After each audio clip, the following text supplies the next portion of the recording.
नमस्कार साथियों आज का वीडियो एसएससी जीडी एग्जाम 2026 को ध्यान में रखते हुए तैयार किया गया है। आइए आपकी प्रिपरेशन को और थोड़ा सा मजबूत कर देते हैं और बात करते हैं पहले क्वेश्चन की। पहला क्वेश्चन संगीत से संबंधित है। मुथुस्वामी दीक्षितार निम्नलिखित में से किस संगीत शैली से संबंधित थे? बहुत ही महत्वपूर्ण क्वेश्चन है। इसके आधार पे कई सारे क्वेश्चन बनते हैं, उसके बारे में भी हम डिस्कशन करेंगे, चर्चा करेंगे। बस साथ में आप बने रहिए, ठीक है। तो मुथुस्वामी दीक्षितार निम्नलिखित में से किस संगीत शैली से संबंधित थे? लोक संगीत, कर्नाटक संगीत, हिंदुस्तानी संगीत, उत्तर भारत संगीत। अगर आप थोड़ा सा नाम पर ध्यान दें तो आप गेस करके आराम से आंसर गेस कर सकते हैं। जी हाँ, ऑप्शन नंबर जो बी है इसका राइट आंसर है, कर्नाटक संगीत। भारत में मुख्यतः दो प्रकार के संगीत हैं, कर्नाटक संगीत और हिंदुस्तानी संगीत। वैसे बहुत सारे हैं, ठीक है, लेकिन मुख्यतः जो बात की जाती है कर्नाटक संगीत और हिंदुस्तानी संगीत की। तो इसके बारे में भी हम चर्चा करेंगे। आइए थोड़ा सा हमारे साथ आप की पॉइंट जो है इनको ध्यान से देख लीजिए तो बात आपको समझ में आ जाएगी। पहले बात करते हैं मुथुस्वामी दीक्षितार की। इन्हें लोकप्रिय रूप से दीक्षितार के नाम से जाना जाता है। कर्नाटक संगीत के त्रिमूर्ति में से एक। ये त्रिमूर्ति जो शब्द यहाँ पे आया हुआ है, इससे क्वेश्चन निश्चित तौर पे बनता है, ठीक है। आपसे पूछा जाता है कर्नाटक संगीत में त्रिमूर्ति कौन है, ठीक है। तो एक तो आपको है कि मुथुस्वामी दीक्षितार, दूसरे हैं त्यागराज और श्यामा शास्त्री। मतलब मुथुस्वामी दीक्षितार, त्यागराज और श्यामा शास्त्री, तीनों संगीतकारों को मिला करके जो है त्रिमूर्ति की संज्ञा दी गई है कर्नाटक संगीत में, ठीक है मेरे भाई। मुथुस्वामी दीक्षितार स्वयं को बैणिक गायक कहते थे। बैणिक गायक मतलब बीड़ा बजाते हुए गाने वाला, ठीक है। अभी आपसे ऊपर हमने चर्चा किया था कि हमारे देश में मुख्यतः दो प्रकार के शैलियां हैं संगीत की, हिंदुस्तानी शास्त्रीय संगीत शैली और कर्नाटक, ठीक है। तो हिंदुस्तानी जो शास्त्रीय संगीत शैली है उत्तर भारत में ये प्रचलित है और ये राग आधारित शास्त्रीय संगीत है, जैसे कि ख्याल है, ध्रुपद है। वहीं अगर कर्नाटक संगीत की बात करें तो मुख्य रूप से दक्षिण भारत में प्रचलित शास्त्रीय संगीत है जो अपनी ताल और राग की शुद्धता के लिए जाना जाता है, ठीक है भाई। आइए क्वेश्चन नंबर 2 की बात कर लेते हैं, प्रश्न नंबर 2 की बात कर लेते हैं। संविधान से संबंधित क्वेश्चन है, बहुत ही महत्वपूर्ण क्वेश्चन है। भारतीय संविधान का कौन सा अनुच्छेद कानून के समक्ष समानता की गारंटी देता है? अनुच्छेद 16, 14, 15 या 17? जी हाँ, ऑप्शन नंबर जो बी है इसका राइट आंसर है। आर्टिकल नंबर जो 14 है ये क्या करता है? आपको कानून के समक्ष समानता की गारंटी देता है। केवल है आपको ही नहीं, चाहे वो इंडियन सिटीजन हो या फॉरेनर हो, सबको जो है कानून के समक्ष समानता की गारंटी देता है अनुच्छेद 14। भारतीय संविधान का अनुच्छेद 14 राज्य को भारत के क्षेत्र में किसी भी व्यक्ति को कानून के समक्ष समानता या कानूनों के समान संरक्षण से वंचित करने से रोकता है। अनुच्छेद 14, 19 और 21 मिलकर के संविधान का स्वर्ण त्रिकोण बनाते हैं, गोल्डन ट्रायंगल। इसको ध्यान रखना है आपको। अगर आपसे पूछ लिया जाए कि कौन कौन से अनुच्छेद जो है संविधान के, कौन कौन से अनुच्छेद गोल्डन ट्रायंगल बनाते हैं, तो ध्यान रखिएगा अनुच्छेद 14, 19 और 21। क्यों? क्योंकि व्यक्तिगत स्वतंत्रता और समानता की रक्षा करते हैं, ठीक है मेरे भाई। मेरे ख्याल से मेरी बातें आपको समझ में आ रही होंगी। अगर समझ में आ रही होंगी तो एक कमेंट जरूर से कर दीजिएगा, प्यारा सा दिल से, ठीक है। अगला क्वेश्चन है कि पीएम राहत स्कीम में कितने रुपए तक का कैशलेस इलाज मिलता है? पीएम राहत स्कीम में कितने रुपए तक का कैशलेस इलाज मिलता है? ये करंट अफेयर का क्वेश्चन है और बहुत ही महत्वपूर्ण क्वेश्चन बन सकता है, इसलिए थोड़ा सा ध्यान दीजिएगा इसके ऊपर, ठीक है। तो इसका जो ऑप्शन है वो है ऑप्शन नंबर बी। जी हाँ, 1.5 लाख रुपए तक का कैशलेस इलाज की सुविधा मिलती है पीएम राहत स्कीम में, ठीक है। अच्छा, ये किस प्रकार का, मतलब किस प्रकार की घटना में ये कैश मिलता है आपको, कहाँ मिलता है, उसके बारे में आपको बता देते हैं।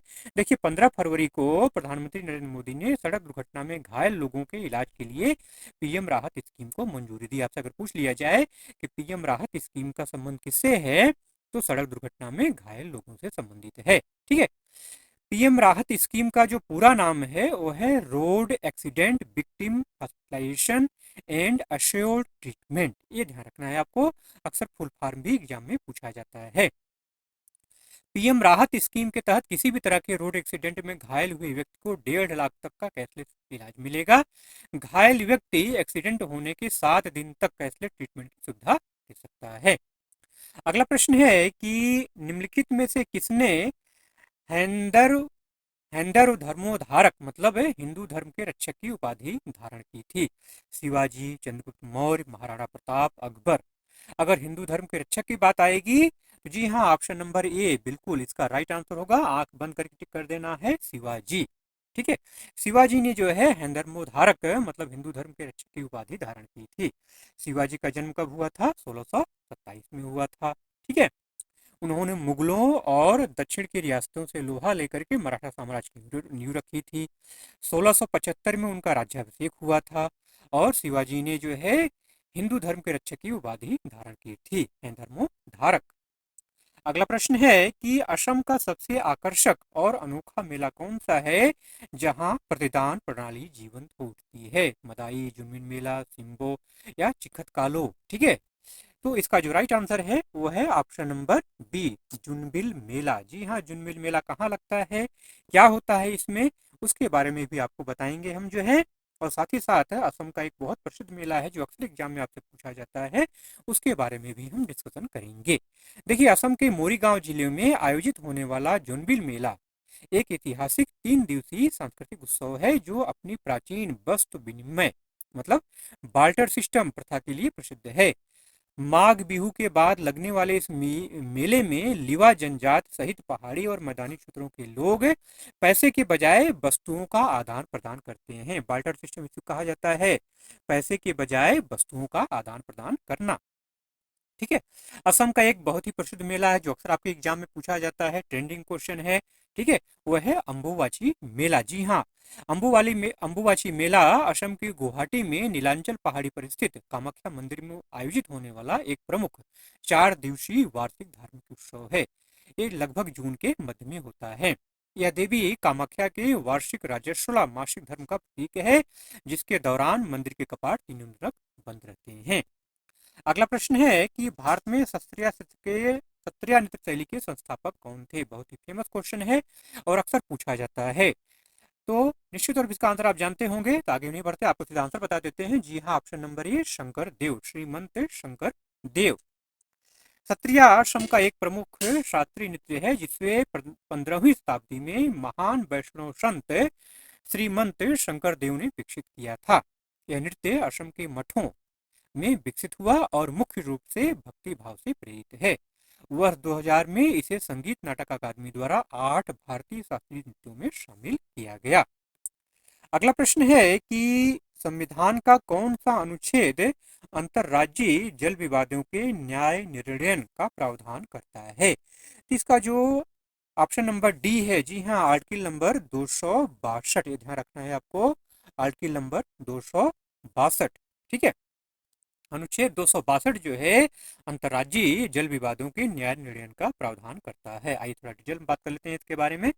देखिए, भारत में अंतर्राज्यीय जल विवादों के निपटारे का मुख्य प्रावधान संविधान के अनुच्छेद 262 के तहत किया गया है, जिसके अनुसार संसद कानून बनाकर नदियों के पानी के वितरण या नियंत्रण से जुड़े विवादों के न्याय निर्णय की व्यवस्था कर सकती है। ठीक है, इसके तहत केंद्र सरकार की अंतर्राज्यीय नदी जल विवाद अधिनियम 1956 के अंतर्गत विशेष न्यायाधिकरण का ट्रिब्यूनल गठन करती है। ठीक है, अनुच्छेद 262(2) के अनुसार संसद यह प्रावधान कर सकती है कि सुप्रीम कोर्ट या कोई अन्य न्यायालय ऐसे विवादों में अधिकार क्षेत्र का प्रयोग न करे।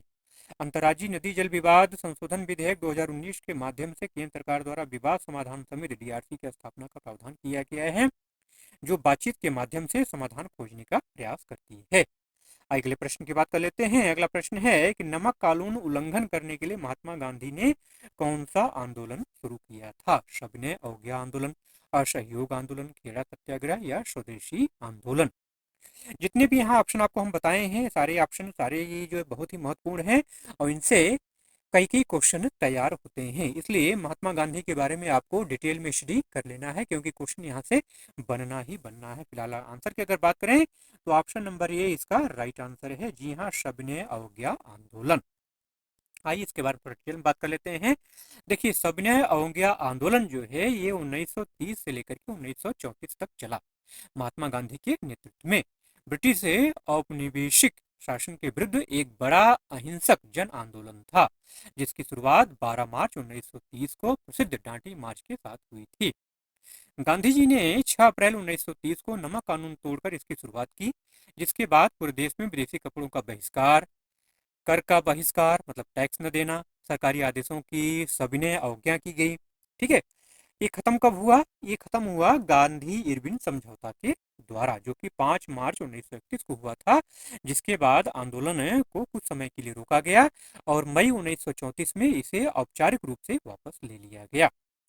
अगला प्रश्न है, महात्मा गांधी से संबंधित अगला क्वेश्चन भी है, the life of Mahatma Gandhi नामक पुस्तक के लेखक कौन है? विंस्टन चर्चिल, क्लीमेंट एटली, लुई फिशर या शशि थरूर? जी हाँ, ऑप्शन नंबर जो सी है इसका राइट आंसर है। ठीक है, option number C, Louis Fischer. Louis Fischer द्वारा रचित उनकी प्रसिद्ध जीवनी the life of Mahatma Gandhi उनके राजनीतिक जीवन, सत्याग्रह और सादगीपूर्ण जीवन शैली का विस्तृत विवरण देता है। महात्मा गांधी ने 1893 में दक्षिण अफ्रीका में नस्ली भेदभाव के खिलाफ पहली बार सत्याग्रह या अहिंसक प्रतिरोध की शुरुआत की थी। भारत लौट करके उन्होंने चंपारण, खेड़ा, असहयोग आंदोलन, दांडी मार्च मतलब जिसको नमक सत्याग्रह भी कहते हैं, भारत छोड़ो आंदोलन, इन सब का नेतृत्व किया। ठीक है मेरे भाई, तो महात्मा गांधी की जो लिखी हुई पुस्तक है, ठीक है, या उनके संबंधित दूसरे राइटर के द्वारा जो भी पुस्तकें लिखी गई हैं या उनके द्वारा जो भी आंदोलन हुए हैं, ये सारी चीजें आपको तैयार रखनी है। ठीक है, यहाँ से क्वेश्चन निश्चित तौर पर बनता है। एक विस्तृत ये चैप्टर है महात्मा गांधी।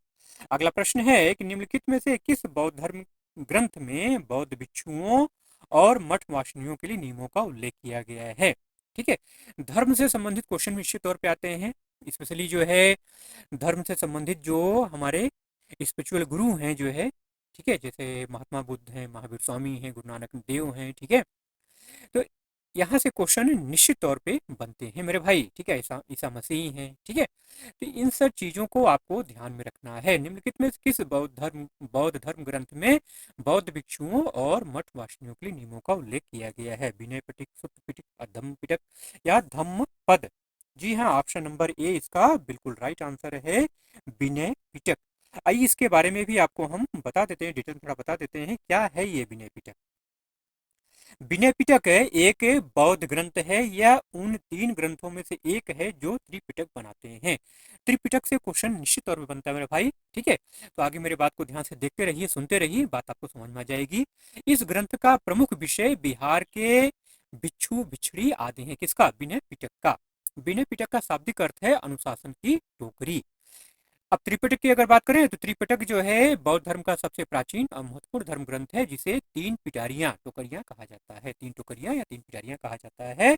यह पाली भाषा में रचित है और भगवान बुद्ध की मृत्यु के बाद उनकी शिक्षाओं का संकलन है।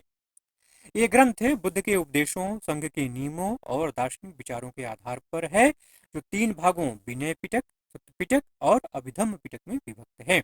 आइए थोड़ा सा इसके बारे में आपको हम बता देते हैं। विनय पिटक के बारे में ऊपर चर्चा हो गई है, अब जान लेते हैं सुत्त पिटक के बारे में। सुत्त पिटक जो है ये सबसे बड़ा भाग है त्रिपिटक का, जिसमें भगवान बुद्ध के उपदेश, संवाद और कहानियों का संग्रह है।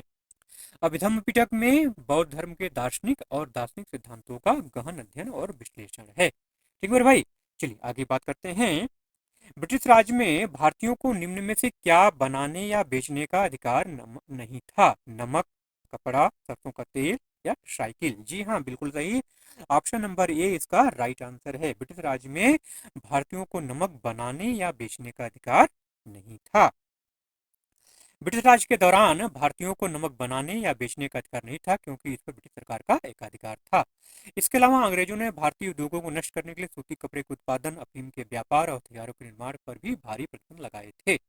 भारतीयों को नमक बनाने पर पूर्ण प्रतिबंध था, जिसके विरोध में महात्मा गांधी ने दांडी मार्च किया था। ऊपर हम इसके बारे में चर्चा कर चुके हैं। ठीक है भाई, आइए अगले प्रश्न को देख लेते हैं।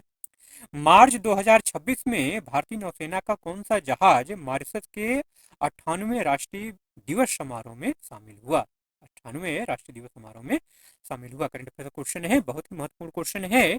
ठीक है, ये स्टार मार्क कर लीजिएगा, एक क्वेश्चन पूछा जा सकता है। ठीक है, तो इसके जो ऑप्शन है, INS Trikand, INS Vikrant, INS Vikramaditya या आईएनएस तलवार? जी हाँ, ऑप्शन नंबर जो ए है इसका राइट आंसर है, आईएनएस त्रिकंत। आइए इसके बारे में थोड़ा आपको डिटेल बता देते हैं। आईएनएस त्रिकंत जो है, जिसको F-51 कहा जाता है, भारतीय नौसेना का एक उन्नत तलवार श्रेणी का गाइडेड मिसाइल फ्रिगेट मतलब स्टील फ्रिगेट है, जो अपनी घातक मारक क्षमता, विशेष रूप से ब्रह्मोस सुपरसोनिक क्रूज मिसाइलों के लिए जाना जाता है। या 29 जून 2013 को भारतीय नौसेना में शामिल किया गया था और वर्तमान समय में इसकी तैनाती हिंद महासागर में है। ठीक है मेरे भाई। अगला प्रश्न है 1917 में महिला भारतीय संघ की स्थापना किसने की? एनी बेसेंट, सरोजिनी नायडू, कमला नेहरू या कस्तूरबा गांधी? जी हाँ, ऑप्शन नंबर ए इसका राइट आंसर है, एनी बेसेंट। 1917 में महिला भारत संघ की स्थापना किसने की थी? एनी बेसेंट ने। अकेले? जी नहीं, अकेले नहीं। आइए इसके बारे में आपको डिटेल में बता देते हैं। भारतीय महिला संघ भारत का एक ऐतिहासिक नारीवादी संगठन है जिसकी स्थापना 8 मई 1917 को मद्रास के अडयार में एनी बेसेंट, मार्गरेट कजिन्स और डोरोथी जिनराजदास द्वारा की गई थी। यह पहला प्रमुख संगठन था जिसने महिलाओं में जागरूकता पैदा की, उन्हें शिक्षा और मताधिकार के लिए शिक्षित किया था, सामाजिक कुरीतियों के खिलाफ आवाज उठाई। संघ द्वारा स्त्री धर्म नामक एक पत्रिका भी प्रकाशित की। अगर आपसे पूछ लिया जाए कि महिला भारत संघ के द्वारा कौन सी पत्रिका प्रकाशित की जाती थी, तो स्त्री धर्म, ये आपको ध्यान में रखना है। अगला प्रश्न है कि खेती, मत्स्यन और वानिकी जैसी गतिविधियां किस उद्योग में शामिल हैं?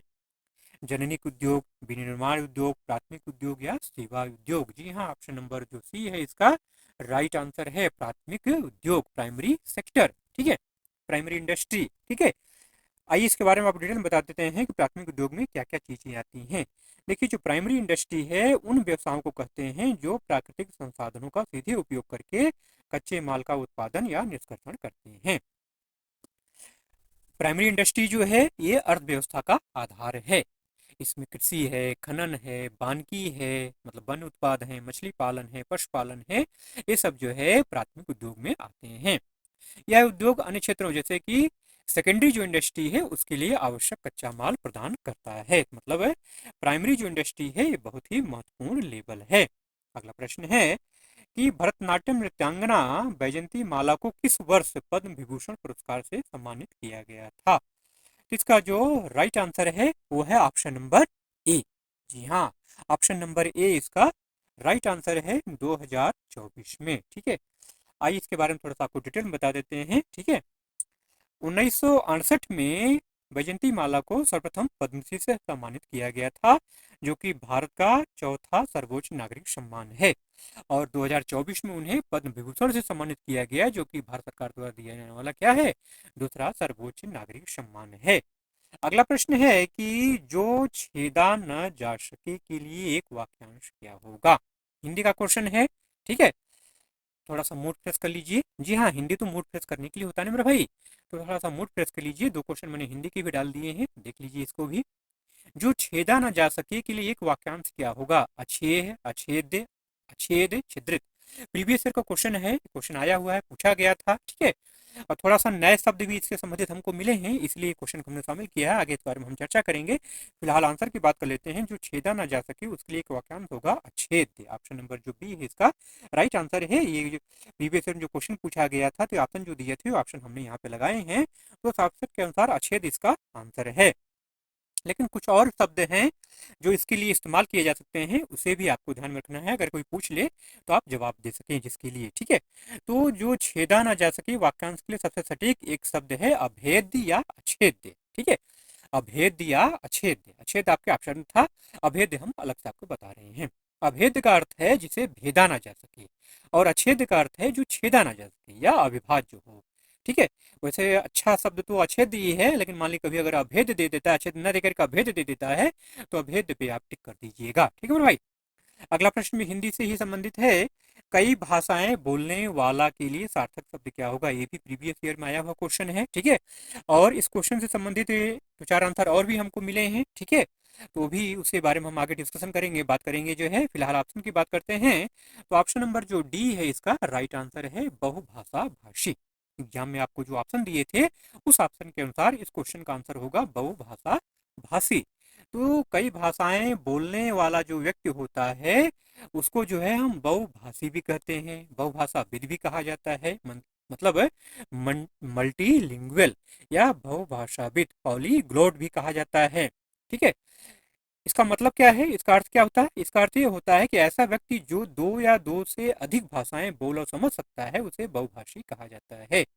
ऐसे व्यक्तियों में उच्च स्तर की संज्ञानात्मक क्षमता, अच्छी याददाश्त और समस्या सुलझाने में ये कुशल होते हैं।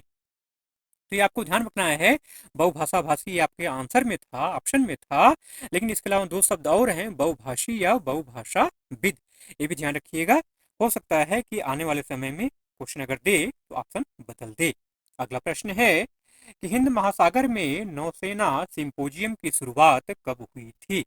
करंट अफेयर का क्वेश्चन है, बहुत ही महत्वपूर्ण क्वेश्चन है भाई। ठीक है, क्यों महत्वपूर्ण है इसके बारे में आगे हम चर्चा करेंगे। फिलहाल इसके आंसर की हम बात कर लेते हैं। इसका जो सही आंसर है वो है ऑप्शन नंबर बी। जी हाँ, 2008 में नौसेना सिंपोजियम की शुरुआत 2008 में हुई थी। किसने की थी, अध्यक्ष कौन है, वो सारी बातें आपको हम बताएंगे। देखिए, हिंद महासागर में नौसेना सिंपोजियम आईओएनएस हिंद महासागर क्षेत्र आईओआर के तटीय देशों की नौसेनाओं का एक स्वैच्छिक, खुला और समावेशी मंच है। 2008 में भारत की पहल पर स्थापित समुद्र समूह समुद्री सहयोग, सुरक्षा, सूचना साझाकरण और मानवीय सहायता एचईडीआर को बढ़ावा देता है। भारत ने 20 फरवरी 2026 को 2025-27 की अवधि के लिए इसकी अध्यक्षता संभाली है। हिंद महासागरीय 24 तटीय देश इसके सदस्य हैं। 2 वर्षों के लिए बारी बारी से देशों को अध्यक्षता मिलती है। भारत ने 2026 में पदभार ग्रहण किया है। इसका जो 9वां सम्मेलन है वो फरवरी 2026 में विशाखापत्तनम में आयोजित हुआ, जहां भारत ने कमान संभाली। ठीक है, आयुष सागर ये क्षेत्र में सुरक्षा और विकास के लिए, और IMEX ये समुद्री अभ्यास है, जो कि इसकी किसकी नौसेना सिंपोजियम जो है इसका क्या है, एक पहल है। ठीक है मेरे भाई, क्वेश्चन ऐसे भी महत्वपूर्ण बनता है कि नौसेना सिंपोजियम इधर भारत में आयोजित हुआ था। ठीक है, ईरान का एक जहाज आया हुआ था यहाँ पर, ठीक है, पोत आया हुआ था। लौटते वक्त जो है अमेरिका ने उसके ऊपर क्या किया, श्रीलंका के पास है समुद्र में अटैक किया और उसको डुबो दिया। ठीक है, तो नौसेना सिंपोजियम से वो जहाज वापस लौट रहा था। ठीक है, उसके ऊपर अमेरिका ने अटैक किया। ठीक है, जो कि जिसका युद्ध से कोई लेना देना नहीं था। तो उस लिहाज से भी क्वेश्चन बहुत महत्वपूर्ण बनता है। उस जहाज का नाम क्या था मुझे नहीं याद है, अगर आपको याद हो तो कमेंट करके जरूर से बताइएगा मेरे भाई, पूछा जा सकता है। अगला प्रश्न है कि निम्न में से कौन मुगल सल्तनत का 5वां शासक था, जहांगीर, शाहजहां, अकबर या औरंगजेब। जी हाँ, ऑप्शन नंबर जो बी है इसका राइट आंसर है, शाहजहां। ठीक है, मुगल सल्तनत का 5वां शासक कौन था, शाहजहां था। ठीक है, शाहजहां 17वीं शताब्दी में भारत पर शासन करने वाले मुगल सम्राटों में एक था। 5वें मुगल सम्राट के रूप में उन्होंने 1628 से 1658 तक शासन किया। 1627 में अपने पिता जहांगीर की मृत्यु के बाद वो सिंहासन पर आसीन हुए। सिंहासन पर बैठने के बाद उन्होंने अपना नाम खुर्रम से बदल करके शाहजहां रख दिया। ताजमहल का निर्माण किसने करवाया मेरे भाई, कमेंट करके जरूर से बताइएगा, ये तो आप जानते ही होंगे ना। चलिए, आज का अंतिम प्रश्न है कि सरोजिनी नायडू को भारत कोकिला की उपाधि किसने दी।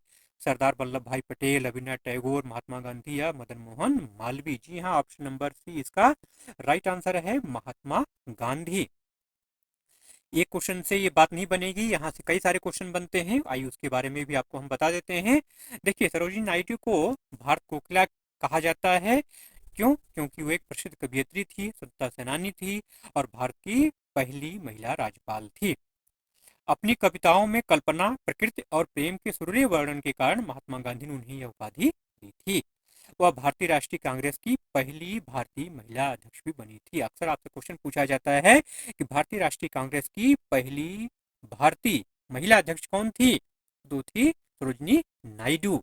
ठीक है, भारत की पहली महिला राज्यपाल कौन थी, सरोजिनी नायडू।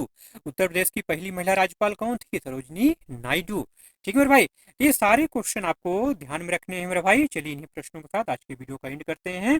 वीडियो अच्छा लगा मेरे भाई, कुछ नॉलेज मिला हो अगर आपको, प्लीज जाते जाते एक लाइक जरूर से कर दीजिएगा, दिल से करिएगा लेकिन। ठीक है, और वीडियो को शेयर जरूर कर दीजिएगा, जिससे आपके जो दोस्त हैं, जो यार हैं, ठीक है, जो आपके हितैषी हैं, उनका भी भला हो सके। ठीक है, और अभी तक आपने चैनल सब्सक्राइब नहीं किया मेरे भाई तो देर किस बात की है, चैनल को सब्सक्राइब कर लीजिए और बेल आइकन को जरूर से प्रेस कर लीजिएगा। ठीक है, जिससे नोटिफिकेशन आपको लगातार मिलता रहे। ठीक है, चलिए मिलते हैं अगले वीडियो में ऐसे ही कंटेंट के साथ, तब तक के लिए जय हिंद।